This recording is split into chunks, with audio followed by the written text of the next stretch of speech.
Today, we will be talking about the difficulty in sustaining any type of self-care plan. It is not easy sustaining a plan, especially if this is your first time even starting out any type of self-care plan, because we already have so many different responsibilities in our life. So many things have been allocated to those spots and those sections in our life where we would be trying to implement certain self-care regimens. Hey, welcome to another video. Welcome to the Baggio channel. We are the home of self-care, beauty, wellness, and any and everything that'll help you to become the best version of you. Today, we will be talking about the difficulty in sustaining any type of self-care plan. It is not easy sustaining a plan, especially if this is your first time even starting out any type of self-care plan, because we already have so many different responsibilities in our life. So many things have been allocated to those spots and those sections in our life where we would be trying to implement certain self-care regimens. But today, what I want to do is kind of highlight some of the reasons why it's difficult to sustain certain self-care plans.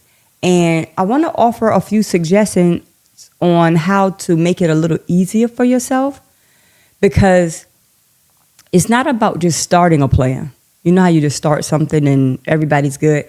And that's one thing I've never really been big on, like anything that has hype or that has a lot of focus and attention at any given moment, because I realize that that's going to die down, and what's going to matter is the sustainability, the consistency, the ability to be able to forge forward even when you don't even feel like it, right? So I want to have this conversation about just the difficulty in sustaining a self-care plan. Why there's so many difficulties arise. We talk about self-care all the time. We have to have a conversation about all of the different things that's coming, and not even so much some of the obvious things that you would think just to come to stop your self-care journey or to impede your self-care journey. But it's a lot of things that's going on within us that I want to talk about. So let's get right into it. One of the reasons why it's difficult to sustain self-care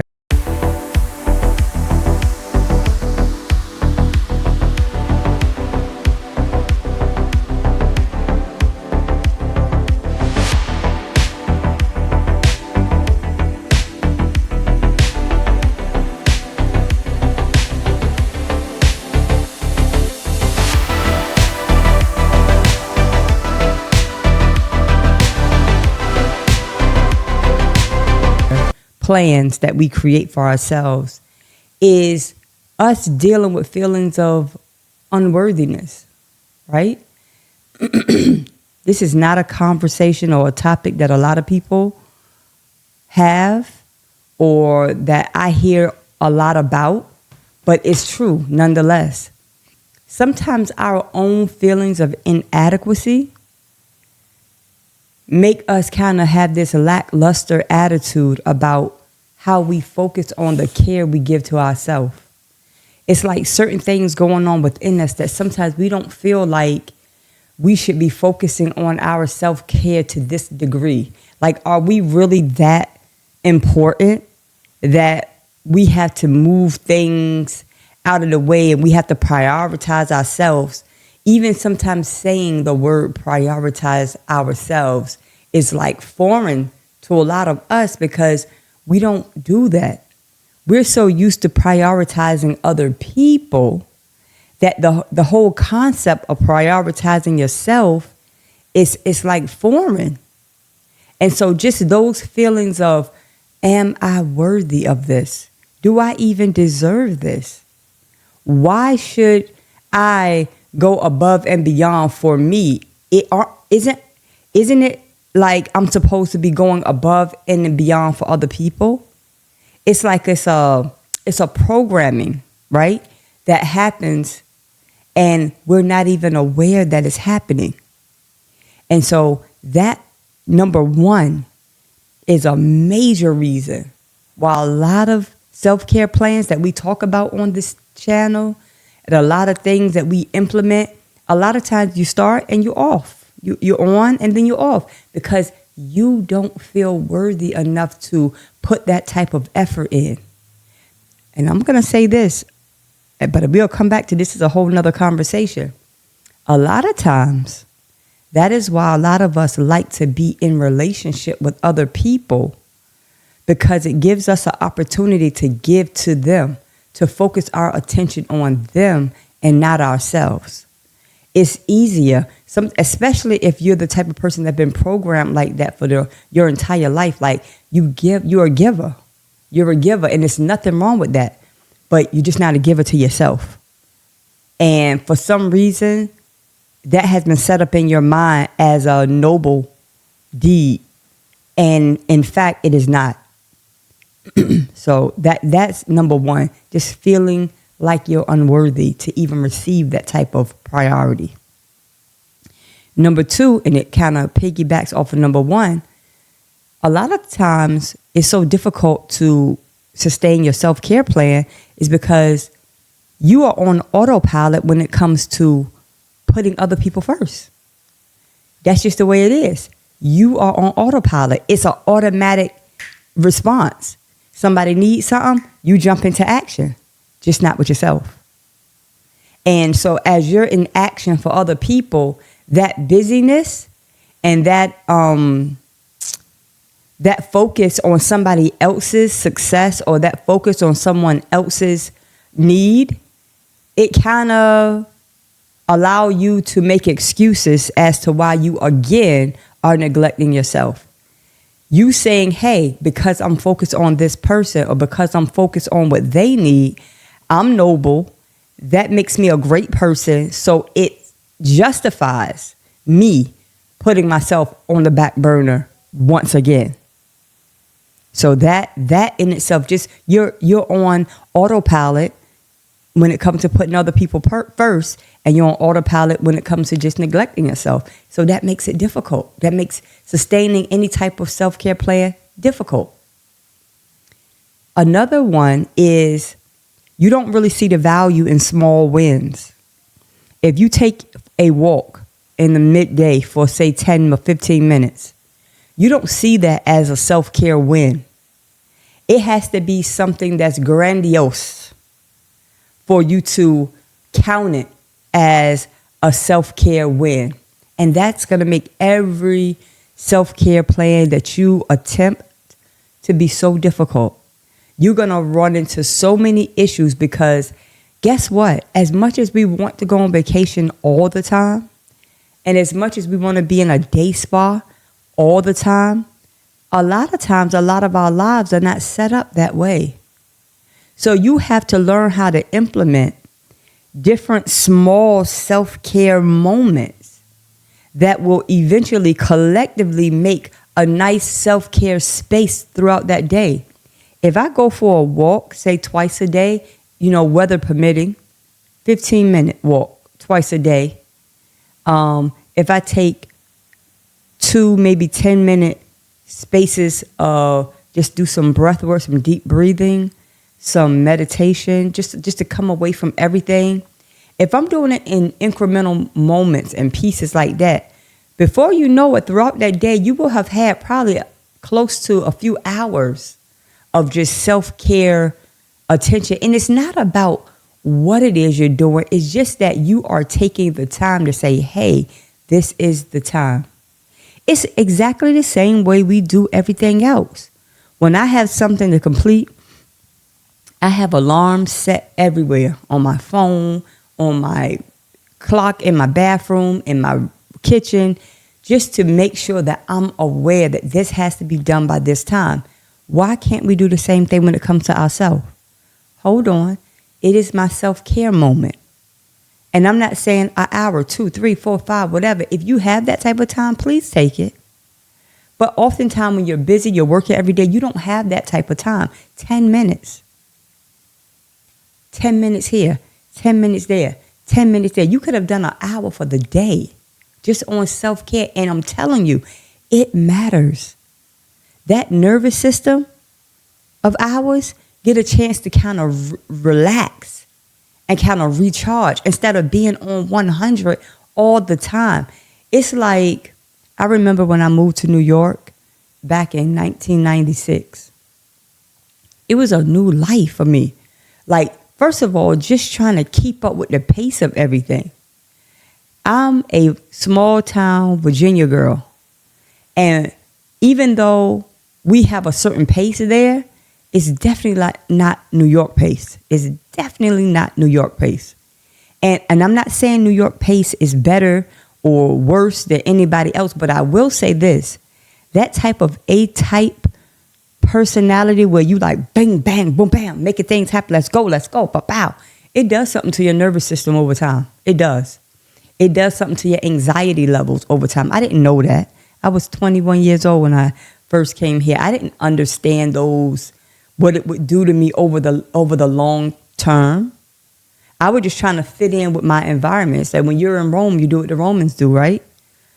But over time, I realized that this momentum, one, is not promising me the goal that I'm achieving for. Because sometimes when you have this gotta have this A-type personality movement in your life all the time, a lot of times you burn out much faster and you really never achieve the goal that you set out to do anyway because of the pace that you're at. They say slow and steady wins the race. Listen, I could be in my laid back environment and I like being around movers and shakers. I do well in that environment. But at the same time, I also do well in an environment where people celebrate taking breaks. People celebrate recharging. Not even just recharging your body, but recharging your mental. Like your mental has to be recharged. Me, writing, reading, cramming constantly, it's like sometimes you feel like your brain is on fire. You cannot sustain a self-care plan like that. It ain't going to happen. If you don't take those moments and say, hey, I need a second. And not only just that, like I said, it's not necessarily what you do, but it's just the fact that you're saying this moment is for me. And over time, right, what happens when you start to do anything, you start to build a momentum with it. Like, hold up, today is Monday. Now, instead of taking 3 10-minute breaks for the day, you up to taking 6. You at an hour. And it wasn't even a struggle because your focus is there. Whatever you focus on expands, right? Our focus has to be on our own self-care sustainability. It has to be on our self-care sustainability. Because what's the point of this whole thing that we're doing here in terms of self-care if you start something and you just don't finish? The whole point is to see it through. What's the point of starting school and you don't finish? What's the point of starting a race and you don't finish? What's the point in starting whatever? It's about the finish. And the thing about self-care, it has to be sustainable if it's going to be ongoing. It has to be sustainable. And the last thing I want to share in terms of reasons why it's so difficult to sustain a self-care plan is that a lot of us don't really recognize that we even need it. A lot of us don't realize that you need this thing like you need air. One of the things I always would tell friends and colleagues of mine is that a lot of people are in the hospital right now taking a break that they should have took before their body made them. Let me say that again. Many people are occupying a hospital bed right now because they refused to take a break when their body was giving them signals that they needed to. You take a break by choice or by force. I don't want to take another hospital break vacation or a mental break. The last time I took a hospital break, it was in 2020. I'm grateful because I needed it. But at the same time, when I look back in hindsight, I had so many signs telling me that I needed to do that anyway. And because, again, this A-type personality, I got to go. I got to do this. Bam, bam, bam, bam, bam, bam, bam, bam. Got to go. Like just constantly on go. You begin to burn. And I think sometimes, too, we want to prove something to people that I can do this. I can do that. I can get this done. I can get that done. Yeah, you can get a lot of things done, but you can get a lot more done when you're balanced. You can get a lot more done when you take your time and you see things through. What I have learned, and I'm still learning, but I think I got it. If I take one thing, and I focus on that one thing, and I just put everything else to the side that doesn't have to, that's not of, most important consideration. First of all, I'm less stressed. That's one. Number two, what I'm doing is getting done more efficiently, thoroughly, and I don't have to backtrack. Oftentimes when I'm trying to multitask and I'm doing so many things at one time, I have to backtrack. I have to correct things because I'm speeding. Oh, I made a mistake. Oh. If I put all of those mistakes and all of those backtracks that I had to do, if I just did the one thing slowly, I would have been faster. Sometimes we don't even realize how many times we have to backtrack and correct things because you're speeding. Pop, pop, pop, gotta go. Gotta go. And a lot of us don't even recognize that that's a thing. So if you don't even realize that you need to slow down and you need to take a break, you'll never take a break because you don't even see there's a need. How can you give yourself help when you don't even know, when you don't believe that you even need the help? A lot of us have to end up with a week little vacay, 2-3 vacay in the hospital. And trust me, and if anybody know, you guys who've been in the hospital, y'all know, that's not a vacation. They wake you up at 2-3 in the morning taking blood work. The food is not the greatest. It's a lot of chitter and chatter going on. Listen, it's better for you to go ahead on and take a few days off in your own room, in your own bed. Prime the room, put some candles around, put some little diffusers with some essential oils and change your sheets and get your little food services going. It's better like that, I promise you. Your body will recover quicker. It is so important that our self-care programs that we create are able to be sustained. It's so important. What is the point if it's not able to be sustained? If we're making salads and we're doing juices and you're able to do that one time out of the year, is that really like... Because a lot of times too, this is a bonus, this is a bonus one. A lot of times our self-care plans are not sustainable because you're trying to do too much. Your self-care has to be a trip in Europe somewhere. Your self-care has to be a major day, a week at the spa. And listen, if you could do that, please do. But a lot of times, even time permitting, we don't have that type of time. And if you do, not like that all the time. A lot of times we're not set up to that point where you can actually go away for weeks and weeks at a time throughout the year. So you have to take the small wins. You have to take the small prioritizations. If it's just 5 minutes of breath work, if it's just a walk, take some deep breaths while you're walking around your job or whatever the case may be. If it's just taking a minute and reading a book, just a moment. I need a moment.